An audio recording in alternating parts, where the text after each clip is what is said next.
Welcome to Hudson RPO's podcast on racial equality and diversity. Hear from Hudson RPO leaders as they encourage organizations to just start on their D&I journey. Hello and welcome back to Just Start. I'm joined today, as always, by Gary Jones and Casey Butler. We are talking today about return to office. So this is a topic that we have wanted to talk about for some time. It is obviously becoming more of a real prospect as a lot of companies are looking to move to at least a hybrid work model after the Labor Day holiday in the US. So a good time for us to talk about this. Also a good time for us to talk about this because there was recently an article in the New York Times, I'm going to take a look at it here, called Return to Office, Some Women of Color Aren't Ready. And this is from the June 23rd edition of the New York Times. A really great article that explores some things that frankly, I hadn't fully considered in thinking about the impact of moving from the virtual environment to a physical environment, particularly for women of color. I know you both had a chance to look at that article as well, and would just be curious to hear, what struck you in reading about the stories of some of the women of color who were really genuinely concerned about what it would mean to move back into a physical office. Yeah, I think like you, Jeremiah, you say you had some things you hadn't considered. For me, that's what this article helped. It really helped me consider things that I hadn't considered as well. So I think that first and foremost really stood out to me.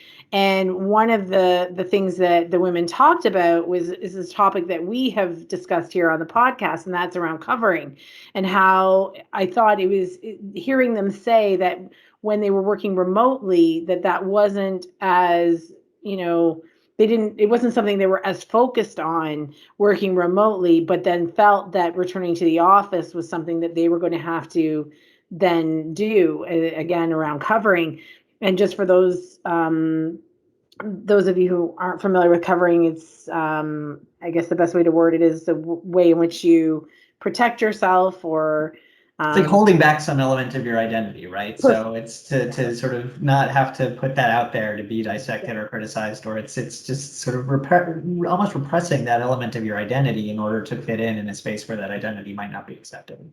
Thank you, Jeremiah. And yes, and I think that was something that I hadn't considered, that we would have employees that would be, having to invest that. And I think it takes, when we talked about our last covering, our podcast on covering, it takes a lot of energy and effort to do that. And so I think it wasn't something that was on my radar, but definitely is after having read the article. And I think the specific example there that they gave was a Vietnamese American woman who had sort of paper lanterns around her desk at the office, and eventually put them away because it was too much of a focus. It was criticized, and it was just liberating for her to be able to exist in a space that was as ethnic as she wanted it to be, right? Like she could explore her culture in any way that she wanted to. That was her space. Didn't need to be on camera, and she could live in that space and feel comfortable without it being criticized. And the prospective loss of that kind of freedom was really confronting for her. So I think that was a really powerful example. And the other thing was that she even spoke to the fact that when she was on camera, she felt like she didn't even use a background. She felt like she could be her genuine self. And we've talked about that feeling of being able to be who you are genuinely, all aspects of you, and sharing it with people. She felt like she could do that from her home on video even. So, it was obviously felt like a safe place.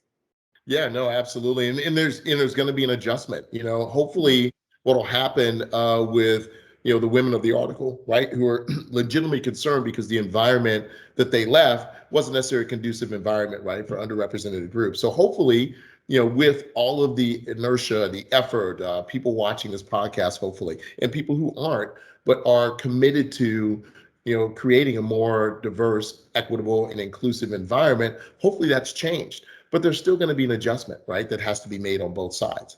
So the adjustment will be made for individuals coming back into the office who are typically underrepresented. And we talked about that in prior. You take what you have experienced with you.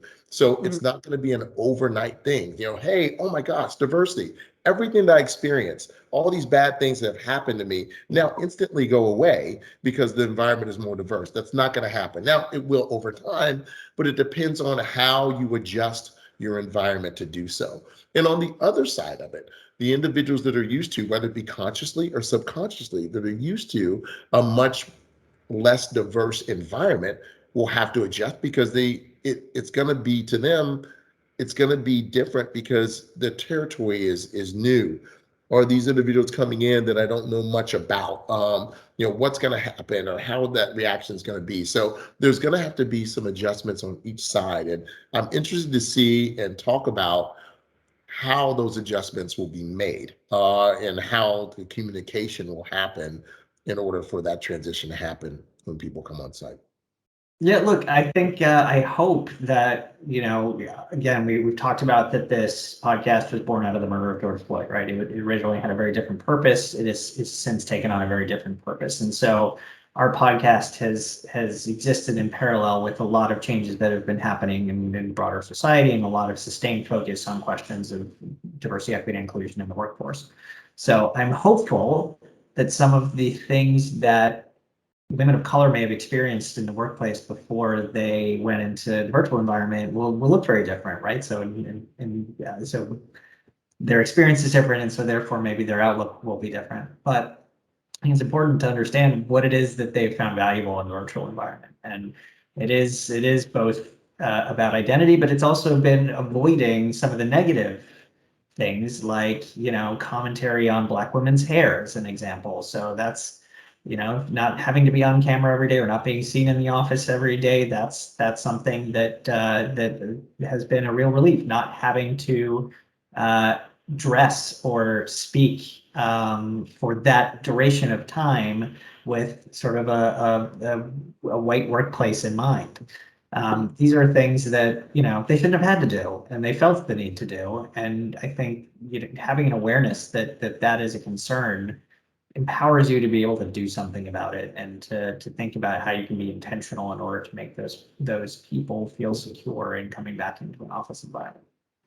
And just sorry, one last thing on this, Casey. The other thing, just as I speak to like the power of the camera, is speaking of being intentional. That Vietnamese American woman that we spoke about, she was 5 feet tall, right? So she was used to being literally overlooked. But in the camera array, she was just as big as everyone else. Oh, yeah. She got more focus and attention, and was more part of the conversation as a consequence. So how do you replicate that when differences in height are visible again? You do it through intention, right? So if you know that these are concerns, if you know that these are limitations, if you know these are issues and problems that they've experienced in the past, that empowers you to do differently moving forward. And I'm sorry to cut you off, Casey. Go ahead. No, I was just going to add one of the article's recommendation on something that you could do to help, with the transition is perhaps doing a survey. I know we get surveyed out, but I did like this idea because I think it's important for employers to understand what do people like about working remotely, and what do they like or dislike both for being in the office, because I think there are things that we can help. Sorry, hopefully my You're good. But I think there are things that we can gain from something like that would allow us to improve the environment in the office for everybody. So I thought that was an interesting take on it. And just to touch on the fact that she felt being on camera helped her. Some people, what we're hearing is some diverse groups feel like that this virtual camera meetings have given them less of a voice. So it's interesting to see that her take was that she felt that, she participated more, she was seen more, because not everybody feels that way. And one of the things that when we have done some training on working remotely is in this type of environment where you're on video, is ensuring everybody gets a voice, because sometimes people's voice can be lost because they don't speak up, they don't put their hand up, they're not using the hand up technology or whatnot. But it was interesting. That was her take on it. I thought that was great.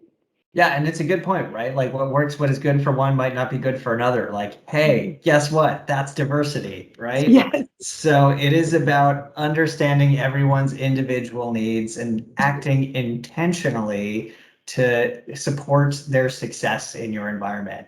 And Gary, a bit of a hard transition here, but speaking of supporting others' success in an unfamiliar environment, like I think there was an anecdote that you wanted to share to sort of illustrate this for some members of our audience who might not really understand how confronting that can be to step into an unfamiliar environment.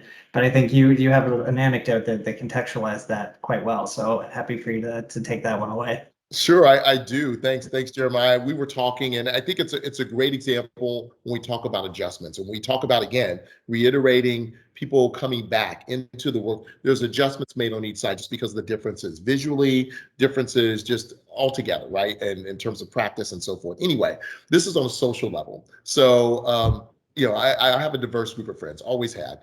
In college, had a diverse group of friends, and we always like to go out, have a great time. And we go out, most of the places that we actually went out to were predominantly white. I went to a predominantly white university, so we would go to those places, and oftentimes I would be one of maybe two, maybe the only one there in the event, having a good time. Okay, and that happens, and that's fine.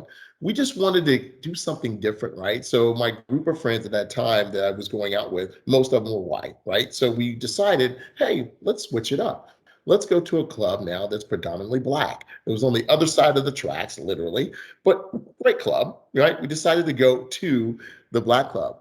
The angst,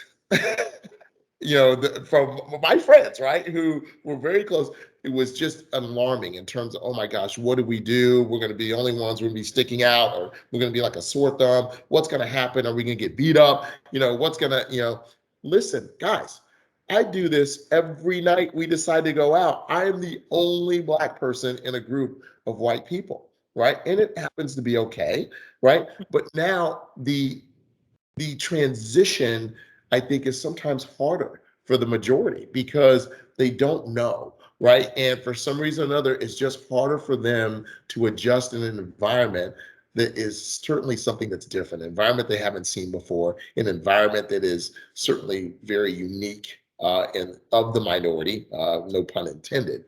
But in any event, it was just a harder adjustment for them to make. Moral of the story is they had a great night. Everyone had fun, just like I do when I go out to a predominantly white club. But my point being is the adjustment and the mental type of stability or instability that happened with people that I know, my friends, into was certainly a bigger deal, a bigger issue. And that can actually be applied to what's going to be happening from work environment. These are people that we don't know as well as some of my best friends, right? And these are individuals that are going to have to actually adjust to an influx of an environment that's going to look hopefully radically different than what they're used to. Well, Gary, I would imagine that now they can put themselves in your shoes. 100%, and that's a good point because now they can see and they look at it and like, well, you know what? Wow, you're right. He does deal with this way more often than we do. And I didn't even kind of have that in mind. I didn't think about those types of things. You're 100% right. So it does give them empathy, right? It does give them a little bit more understanding. And to your point, Casey, maybe those are the things that we need to do in order to prepare people more, is really give them an opportunity to experience what some of these individuals experience on a daily basis that they may not experience or had before. No, agreed. That's a really good point. And I think that whole idea of sort of conscious adjustment is sort of the key takeaway here, right? Like hopefully everyone who's listening to this within earshot of this has in some way participated in doing the work of diversifying their workforce during this sort of COVID lockdown national emergency. And assuming that you have done so, like, great job. However, that's not the end, right? Like now that we are preparing to go back into an office and where, a number of our listeners will be accountable for the success of women and people of color and other people from underrepresented groups within their employee base. You need to be thoughtful. You need to do that adjustment that Gary spoke of. You need to give that a thought about how are you going to approach that space differently? What are you going to do differently now that you have a more diverse workforce to ensure that everyone is treated equally and equitably? How are you going to think through the particular challenges that historically marginalized groups are facing within your office and signaling to them that they don't have to worry about those things anymore, or that you understand where they're coming from. So, this is the moment. Take this moment now, because once you're back in the office, that moment is past and it's too late. So you have one shot to get this right. Shoot your shot and shoot it well. So, as always, Casey Butler, Gary Jones, thank you for joining today. Good discussion, and good luck to everyone on returning to the office. Absolutely. Be supportive. Have a good one, Thanks, folks. guys. Thanks. To speak with any of today's participants about your Just Start journey, email juststart@hudsonrpo.com.